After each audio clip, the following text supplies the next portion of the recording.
Jonesy and Amanda. Jam Nation. Well, a fourth day of protests has erupted across parts of California today, in downtown LA in particular, after immigration raids sparked major unrest.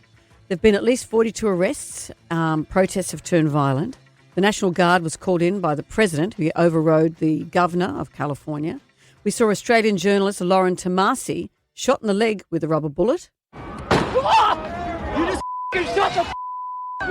Unbelievable scenes. For more, we're joined by 7 News US correspondent Mylee Hogan, who's on the ground in LA. Mylee, hello.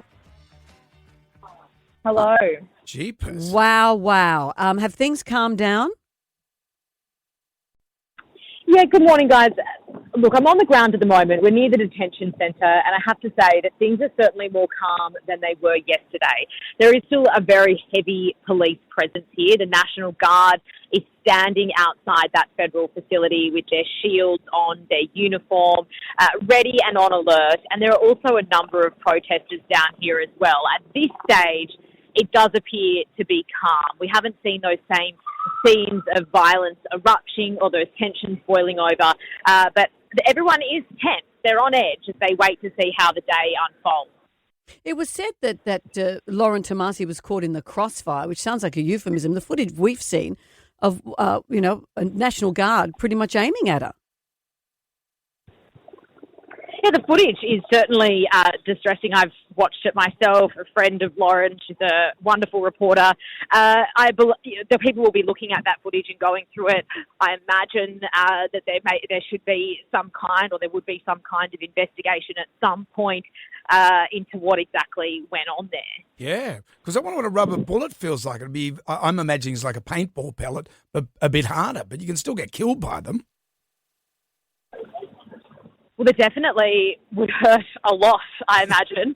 I've never been hit with one myself, but I can imagine that it would definitely hurt a lot.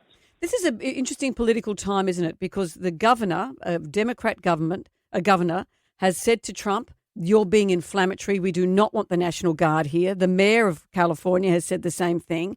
And yet the National Guard has been deployed here, which is the National Guard wasn't even deployed by Trump when people were calling for it on January 6th. It's an interesting political situation that America finds itself in. There's definitely very strong tensions. Well, I'd say that more than tensions, it's boiled over between California and the White House.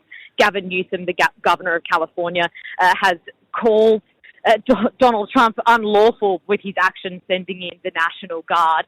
Basically, he has blamed Donald Trump for the scenes that you've been seeing on your television screens, for all of that chaos.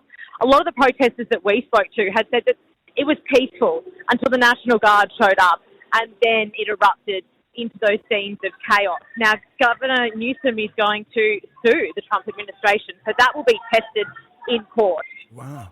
And how do the police get on with the National Guard? Because I'd imagine there'd be a whole jurisdiction thing there as well. Yeah, when it comes to the American legal system and the law enforcement system, there are a number of levels. You have federal, state, local authorities. Even once you get into Los Angeles, you've got county authorities as well. So some are working together. When it comes to this situation, I think the law enforcement are trying to look out for each other. But it is definitely a difficult situation when you send in the National Guard. Yes. Exactly. Well, you keep duck, Mylee. Keep your head down. Great. Thank you, guys. Thanks. Look after yourself, Mylee. Mylee Hogan there, reporting from LA. What a thing. Downtown LA is a really tough place, but there's a lot of immigrant communities there. And so it's very confronting for them to have people come into their places of work and haul people out, separate families. That's what's led to this unrest. And then to bring in the National Guard on top of that.